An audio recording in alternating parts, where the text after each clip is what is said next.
ഇന്നത്തെ പരിപാടി എന്താണെന്നറിയോ? ഒരു താറാവിനെയൊക്കെ കൈ പിടിച്ചോണ്ട്. നിങ്ങൾക്ക് എല്ലാവർക്കും അറിയാം, നാട്ടിൽ പോയിട്ട് വന്നു കഴിഞ്ഞാൽ ഞാൻ എന്തായാലും താറാവും കുറച്ച് മീനൊക്കെ ആയിട്ട് വരുവുള്ളേ. ഇതിപ്പം ഒരു താറാവിനെ ഞാൻ നമുക്ക് പല കറികൾ ഉണ്ടാക്കിയിട്ടുണ്ട്.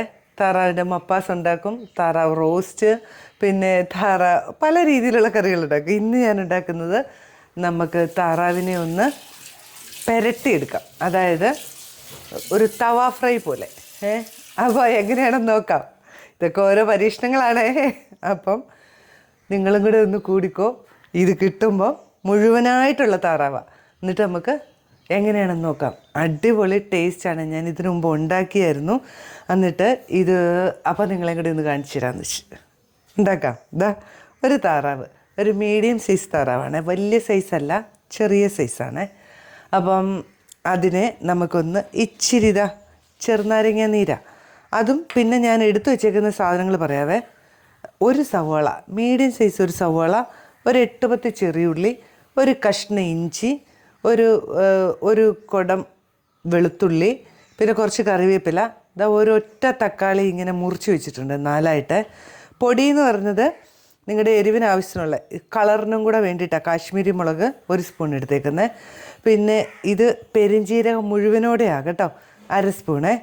1/2 സ്പൂൺ പിന്നെ കുരുമുളക് മുഴുവനോടെ, ഇച്ചിരി ഗരം മസാല, ഒരു പിഞ്ച് മഞ്ഞൾപ്പൊടി, 1/2 സ്പൂൺ മുഴുവൻ മല്ലി. അപ്പോൾ നമുക്ക് ഉണ്ടാക്കാം എങ്ങനെയാണെന്ന്. പിന്നെ അത് നമ്മൾ തേങ്ങാപ്പാലിനകത്താണ് ഇത് വേവിക്കുന്നത് കേട്ടോ. അപ്പോൾ ഇത് വലിയ സൈസല്ല, ചെറിയ സൈസ് ആയതുകൊണ്ട് തന്നെ നമുക്കൊരു 3 വിസലിൽ നമുക്ക് എടുക്കാം. അതിന് ശേഷം നമുക്ക് പാനിലോട്ട് മാറ്റണം.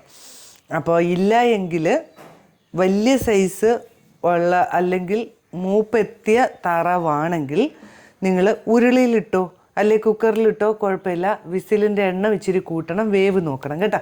അപ്പോൾ കഥയൊക്കെ നീണ്ടു പോകരുത്, നമുക്ക് പണിയിലേക്ക് കിടക്കാം അല്ലേ. നോക്കിയേ, താറാവിനെ എടുത്ത് വെച്ചു. ഇച്ചിരി ചെറുനാരങ്ങ നീരാണേ, ഇങ്ങനെ ഒന്ന് തേക്കുക കേട്ടോ. 2 ഗുണമാണ്. നമ്മൾ എത്ര കഴിയെന്ന് പറഞ്ഞാലും ഇവനൊരു പ്രശ്നക്കാരനാണല്ലോ. അപ്പോൾ ഈ ചെറുനാരങ്ങ ഇച്ചിരി തേച്ച് കഴിയുമ്പോൾ ഉള്ളിലോട്ടൊക്കെ ഞാൻ നടു ഇങ്ങനെ പൊളന്നതാണ് കേട്ടോ. വരയിട്ടിട്ടുണ്ട് താറാവിനെ. ചെറുനാരങ്ങ ഇങ്ങനെ ഒന്ന് തേച്ച് ഒരു നുള്ളുപ്പും കൂടെ ഇങ്ങനെ കയ്യിലെടുത്തിട്ട് പിന്നെ മേത്തൂടെയൊക്കെ ഒന്ന് വരയിട്ടിട്ടുണ്ട്. എല്ലായിടത്തും ഒന്നും ആയിക്കോട്ടെ. അപ്പോൾ നമുക്ക് കറിക്ക് നമ്മുടെ മസാലയിലേക്ക് കുറച്ച് ഉപ്പ് ചേർത്താൽ മതി.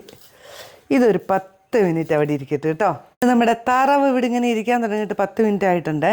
നമ്മളിതിനെ എടുത്തിട്ട് നേരെ കുക്കറിലേക്ക് വെക്കുവാണേ. ലിവറും കൂടെ അവിടെ കിടന്നോട്ടെ. ആദ്യം തന്നെ ഒരു കഷ്ണം ഇഞ്ചി, അത് നല്ലപോലെ അരിഞ്ഞിട്ടൊന്നുമില്ല, വെറുതെ ഇങ്ങനെ.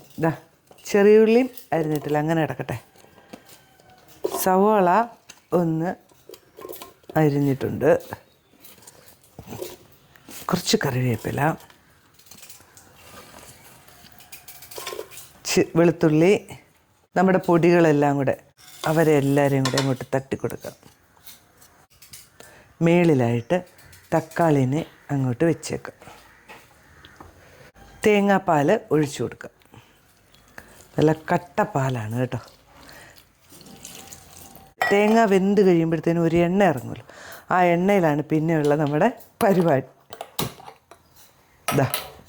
സ്റ്റൗവൊക്കെ ഓൺ ചെയ്തു. ഉപ്പ് ചേർത്തിട്ടില്ല, ഉപ്പ് നമ്മൾ താറാവേൽ പെരട്ടിട്ടുണ്ട്, അതുകൊണ്ടാണ് കേട്ടോ. ഇനി കുക്കറങ്ങ് അടച്ചു വെച്ചു. 3 വിസിൽ വരെ വരട്ടെ. ചെറിയ താറാവായതുകൊണ്ടാണ് 3 വിസിൽ കേട്ടോ. കുക്കറൊന്ന് തുറന്നു നോക്കാം. 4 വിസിൽ അടുപ്പിച്ചു കേട്ടോ. എന്തും തോന്നുന്നു. ഇനി നമ്മളിതാ ഒരു പാനിലേക്ക് മറിക്കുകയാണേ. കണ്ട, താറാവിൻ്റെ ആ നെയ്യും അതുപോലെ തന്നെ തേങ്ങാപ്പാലിൻ്റെ ആ എണ്ണയും, തേങ്ങാപ്പാൽ വെന്ത് കഴിയുമ്പോൾ എണ്ണ ആവുമല്ലോ, അതും കൂടെ മാത്രമേ ഉള്ളൂ, വേറെ നമ്മൾ ഒന്നും ചേർത്തിട്ടില്ല. എണ്ണ ആയിട്ടില്ല. ഇനി നമുക്ക് സ്റ്റൗ ഓൺ ചെയ്യാവേ. ഇനി ഇതിനകത്തൊന്ന് കിടന്ന് പെരളണം, ഒന്നും കൂടെ ഒന്ന് വറ്റണം. അതിൻ്റെ മസാലയെല്ലാം ഉള്ളിലോട്ടൊക്കെ ഒന്നാക്കി താറാവ് നന്നായിട്ട് വെന്തിട്ടുണ്ട് കേട്ടോ.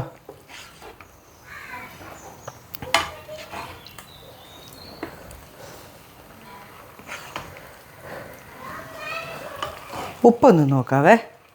ഉപ്പുണ്ട്, എന്നാലും ഒരു നുള്ളും കൂടെ ചേർക്കാം. ടേസ്റ്റിനുള്ള ഉപ്പ്.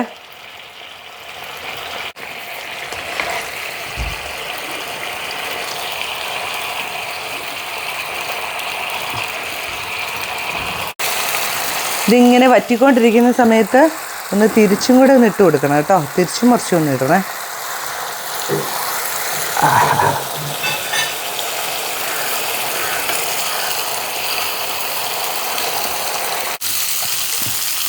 നമ്മുടെ താറാവൊക്കെ റെഡി ആയിക്കൊണ്ടിരിക്കുന്നു കേട്ടോ. കണ്ടോ, മസാലയൊക്കെ കോരി ഇങ്ങനെ എടുത്തു വെച്ചോണം.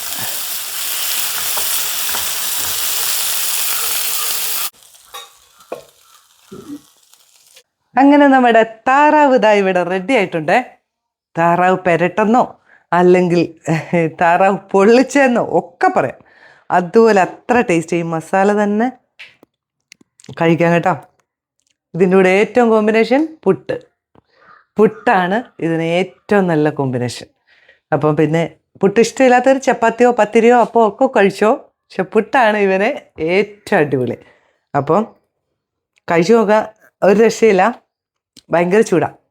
അപ്പോൾ എല്ലാവരും ഇങ്ങനെ ഉണ്ടാക്കാത്തവർ ഒന്നുണ്ടാക്കി നോക്കുക, അഭിപ്രായങ്ങളൊക്കെ പറയുക. പിന്നെ അടിപൊളിയാണ്. പുതിയൊരു ഡിഷുമായിട്ട് വരുന്നതായിരിക്കും. ബൈ.